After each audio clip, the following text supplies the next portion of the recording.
আসসালামু আলাইকুম বন্ধুরা, তো কেমন আছেন আপনারা? আশা করি ভালোই আছেন। আমিও আল্লাহর রহমতে অনেকটা ভালো আছি। কিছুদিন ধরে ভিডিও বানাতে পারছিলাম না, কারণ আমার পরীক্ষা চলছে। এত ব্যস্ততার মধ্যেও এই পাগল আর এই ছাগলকে দেখে নিজেকে কন্ট্রোল করতে পারলাম না। ভাবছিলাম পরীক্ষা শেষ হলে তারপর ভিডিও বানাবো, কিন্তু এই পাগল চোদাদের ভিডিও দেখে আমার মনে হলো না, এদের নিয়ে একটা ভিডিও বানানো দরকার। চলুন দেখে আসি এদের কিছু পাগলামির নমুনা। দাড়ি তো উড়ি গেছে, মনে হয় বিয়ার বয়স হয়ে গেছে।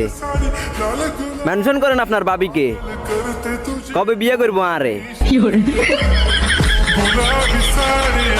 মানলাম তোর দাড়ি উঠছে, তোর বিয়ার বয়স হয়েছে, বিয়া করবি কর, কিন্তু তোর শারীরিক অঙ্গভঙ্গি এমন কেন?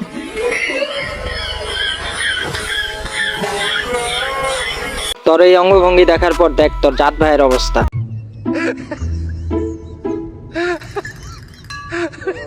ভাইরে, তুই হইলি ছেলে মানুষ, তোর নিচে দুইটা বল আর একটা ব্যাট আছে, তুই কেন এরকম অঙ্গভঙ্গি করবি? নাকি তোর ব্যাট বল কোনো কাজেরই না? মনে কর তুই বিয়ে করলি, যখন বাসর ঘরে গিয়ে তুই তোর বউর ঘুমটা তুলে তোর বউর চেহারা দেখবি, তখন মনে মনে তুই অনেক আনন্দ পাবি, কিন্তু যখন তোর বউ তোর চেহারা দেখবে, তখন তোর বউয়ের অবস্থা এমন হবে, মানে তোর চেহারাতে একটু বমি বমি ভাব আছে।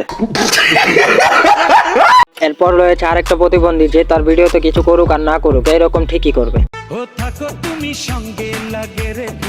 সে যদি তার ভিডিওতে তার দাঁত না দেখায় তাহলে তার ভিডিও পূর্ণতা পায় না। তার ভিডিওর পূর্ণতার পেছনে তার দাঁত গুরুত্বপূর্ণ ভূমিকা পালন করে থাকে। আমি শুধু ভাবি, যদি তোর দাঁত না থাকতো তাহলে তুই কি দেখায় ভিডিও বানাতি? তো চলুন এর কিছু দাঁত দেখানো ভিডিও দেখে আসি। হ্যালো পিচ্ছি, তুমি কি আমার সাথে প্রেম করবা? কি বলে যাও তো।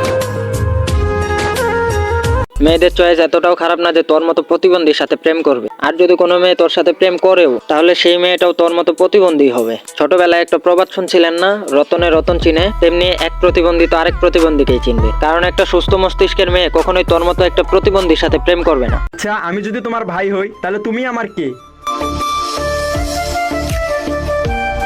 তুই আমার ভাই না, তুই আমার টুনটুনের নিচে ঝুলে থাকা বাল, যেইগুলো আমি 40 দিন পর পর কেটে ফেলি।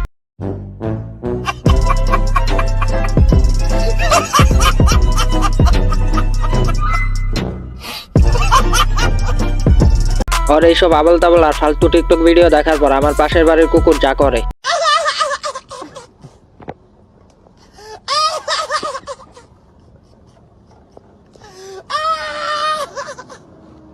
আমি বুঝি না এরা এত মোটিভেশন পায় কই থেকে। কারণ এদের টিকটকের কমেন্ট বক্সে ঢুকলে গালি আর আবল তাবল কথা ছাড়া কিছুই থাকে না। একটা মানুষও এদের অ্যাপ্রিসিয়েট বা সাপোর্ট করে না, সবাই শুধু গালি আর আবল তাবল কমেন্ট করে। তারপরও এদের মনোবল একটুও কমে না। কমবে কি করে? কারণ এরা তো এদের মতো মানুষেরা নিজের পাশাপাশি নিজের বাবা মাকে গালি খাওয়াতে জানে, আর কিচ্ছু না। চেষ্টা করলে ভালো কিছু করেও আস্তে ধীরে উপরে ওঠা যায়, কিন্তু এদের তো ওই ধৈর্যটাই নাই। এরা শুধু জানে উল্টাপাল্টা ভিডিও বানায় নিজের পাশাপাশি নিজের বাবা মার ইজ্জত কমাতে হবে। তো এইসব প্রতিবন্ধীদের নিয়ে আমি আর কথা বাড়াতে চাই না। যদি ভিডিওটি ভালো লাগে থাকে তাহলে চ্যানেলটি সাবস্ক্রাইব করে পাশে থাকা বেল আইকনটিকে অন করে দিবেন। আর আজকের ভিডিওতে লাইক এম রাখছি 10টা, আশা করবো আপনারা সবাই কমপ্লিট করে দিবেন। আল্লাহ হাফেজ, দেখা হবে পরবর্তী কোনো ভিডিওতে।